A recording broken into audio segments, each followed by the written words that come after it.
দেখ বেটি, এই আসার সময় দারু মাংস না নিয়ে আসি, মিষ্টির প্যাকেট নিয়ে আসিয়া ভালো কথা, কিন্তু ওর দারু খাবাটা কিনু, তাও বলে খাবা না দারু।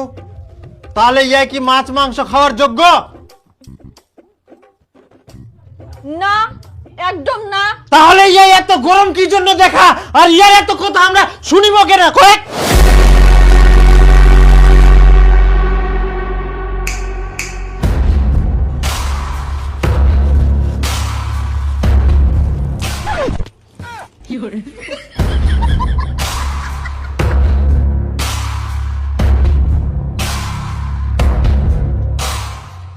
তাহলে কি করা যায়? ডিভোর্স দিয়ে দেই নাকি?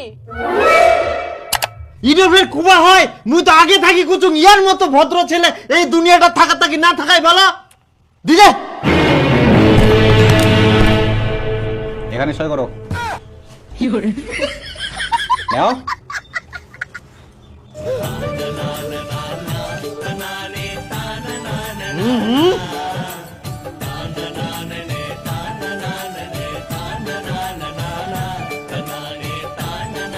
আপনি এখানে সই করেন। আপনারা এখন যে যেখানে খুশি বিয়ে করতে পারেন। তাহলে বাবা আরেকটা জামাই দেখো তাড়াতাড়ি। আচ্ছা চাপ নাই, দুদিনের মধ্যে হয়ে যাবে। তোর জন্য কটা হয় লিটার দি, তাহলে তো আরো তাড়াতাড়ি জামাই পাওয়া যাবে। ইয়াই ফের এতক্ষণ থাকি না কি দেখে? হ্যাঁ আল্লাহ, চিয়ার ওঠাই মারি মিঙ্কায়।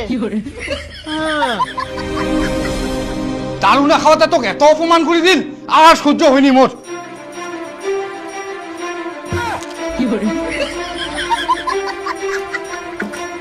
না বেটা মার। বাবা তুই তো জানিস মই দারু খাওনি। এই তো এই জন্যই তো তোকে অপমান করি এখন।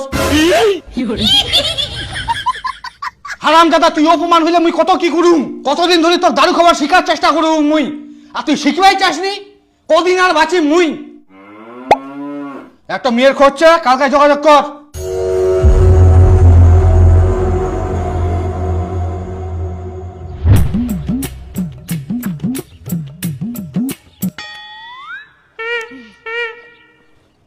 এটা কি পেট্রোল নাকি? পেট্রোল আবার কি জন্য নিয়ে আসছো? না, ওটা পেট্রোল না, হুইস্কি। হুইস্কি মানে? এটা হুইস্কি চেনো না? কি মানুষ তুমি? হুইস্কি মানে দারু। না না, শুরু করো। কিন্তু আমি তো দারু খাই না। দারু খাও না তুমি? না। রিজেক্ট। এরকম ভদ্র ছেলে দরকার নাই।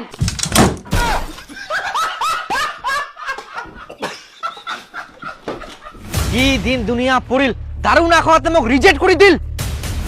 না, এত অপমান আর সহ্য করা যাবে না। এই দুনিয়া চুলবা গেলে মোক দারু খাওয়া শিখবাই হবে।